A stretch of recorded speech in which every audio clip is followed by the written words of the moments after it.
So today we will be discussing that how do blind people read. So there is a language called the Braille language, and today we will be discussing that what is the history of the making of this Braille language, like who made it, and we will be also learning how do we interpret what is written in Braille language, like how do the people who cannot read actually use the Braille language. And I'll just post a timestamp from where I would be telling you how to decode that code. And before that, I'll be just covering up the story that is behind the making of the Braille language. So you can just skip to that part. So okay, let's start the story. So this Braille language was made by Louis Braille. He was a Frenchman and was born in the year 1809. And after he was born, at the age of 3, he went to his father's workshop where his father used to work and make the things out of leather. And there, while he was playing, he got injured by an instrument which was used to make leather objects, and that instrument got hurt into his eyes.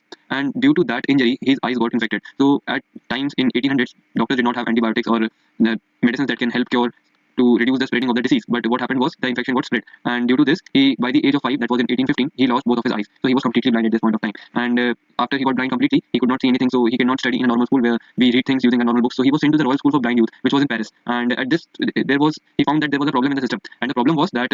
The books they used to use or refer for studying, they were very heavy, and the reason because they were heavy was the pages that were used to read or interpret things were engraved, like they were made, the portion was made up so that they can feel, and it was very difficult to read and interpret things because first of all it took very much time, and second of all it was very heavy to carry those books from one place to another, and it took a long time to grasp information from those books. Okay, so this was the time when he got to know about the core problem that was there. But what happened is when he was 12 years old, a soldier came to their school. Maybe sometimes expert lectures or motivational lectures are organized by school so that the students can get motivated. So a soldier called Charles Barbier, he came to their school and he introduced them to a code language that he had made using 12 characters. And it was the point where Louis Braille got an idea like how they can change the system of interpreting things using those heavy books to a system where things can be made very easy using a code. But there was a problem here. The code that the soldier introduced had 12 spots. I'll just show you later in this video how those spots are and how they are used to interpret Braille language as of now. But at that time, 12 was a very large slot to have to make things and to remember things. So that would have been very hectic if they have so many options to make different combinations. So what he did was he redesigned it and made it into something, a system which is very easy to interpret and very easy to learn as of now. In the upcoming video, I'll also be telling how you can very easily learn the Braille language. Like you do not need to make any extra effort to learn that language. It's very easy. Okay, so he just redesigned that system when he was 15 years old.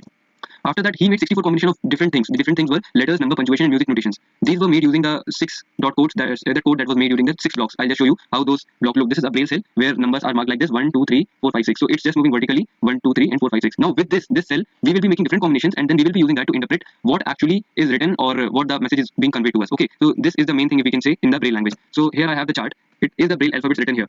So the very first thing you need to learn is that you can just memorize this chart if you memorize the first line of it from A to J. If you know how to write letters from A to J, you can just make everything out of it just using small logic and a bit of, you need to be attentive while studying these alphabets. So how do we write A? We just fill the block 1 of the Braille cell. And for B, we fill 1 and 2 both. For C, it is 1 and 4th. And for D, it is 1, 4th and 5th. Similarly for E, 1st and 5th. And F, 1, 2 and 3rd, 1, 2 and 4th. Similarly, G, J, H, I and J. Till here we have the notations. Now what we have to do? We need to learn these, and to learn the further after J to T, what we need to do is just add a single dot to the what we have learned from A to J. Just add the third place. Like you see in A, only one place was filled. That is the first position of the Braille cell. But here we see that first and third both are filled. Similarly in B, first and second were filled. But in case of L, first, second, third, all three are filled.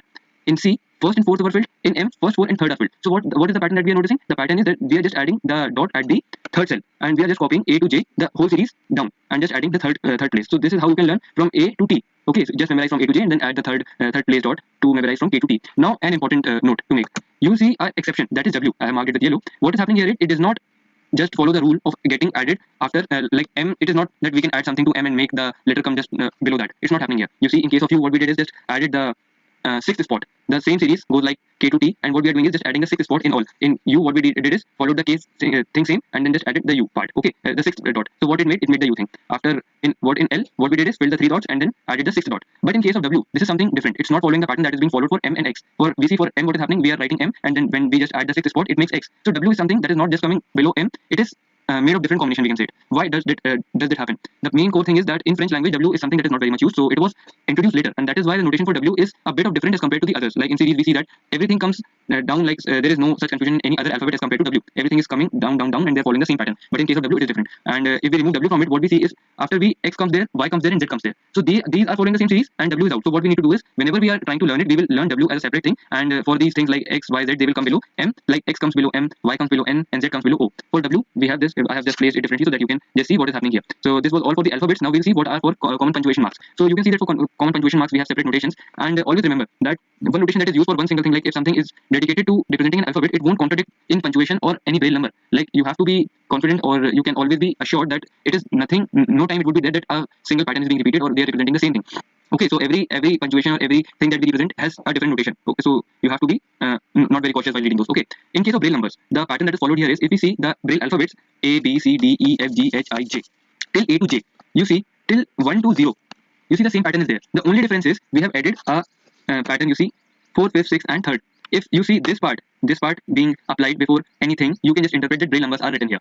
So this is how Braille language is interpreted, and this is how we can see things that are written in Braille and interpret what is being written. And there is actually a very tragic story, I would say, which occurred for the making of this Braille language, because this Braille language was not considered or not made a part of the curriculum when Louis Braille was alive. It was like what happened after 2 years after his death. Schools finally recognized the brilliance of the system. Braille spread across the world, and today it is used in dozens of languages and has given millions of blind people the ability to read independently. In 1952, a century after his death, France honored him by moving his remains to the Pantheon. He joined the ranks of country's greatest figure. So what is this? Like at that time when he was alive, they did not give him much importance, but after his death, they recognized that the system was actually very beneficial for those who cannot read. And this was how this Braille language was developed, and this is how you can read it. So I hope you like the video. Till then, you can wait for the next video, and take care of yourself. Be cautious while doing things. That's it for the video.